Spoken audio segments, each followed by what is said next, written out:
সাবেক প্রধানমন্ত্রী শেখ হাসিনাকে ফেরত চেয়ে বাংলাদেশ সরকারের চিঠি দেওয়ার ঘটনায় আবারও হুমকি দিয়েছে পশ্চিমবঙ্গের বিজেপি নেতা শুভেন্দু অধিকারী। শুধু তাই নয়, বাংলাদেশের সাধারণ নাগরিক ও প্রধান উপদেষ্টা নোবেলজয়ী ডক্টর ইউনূসকে উদ্দেশ্য করে অবমাননাকর বক্তব্য দিয়েছে শুভেন্দু।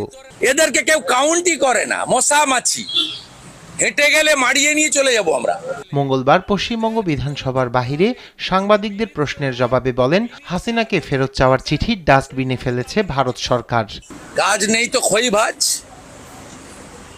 আমার মনে হয় ভারত সরকার ওই চিঠিটা ডাস্টবিনে ফেলে দিয়েছে। বাংলাদেশের উপদেষ্টারা ভারতের ইতিহাস জানে না বলেও মন্তব্য করেন এই বিজেপি নেতা। কারণ ভারতবর্ষের ইতিহাস জানে না এই নাবালক উপদেষ্টারা।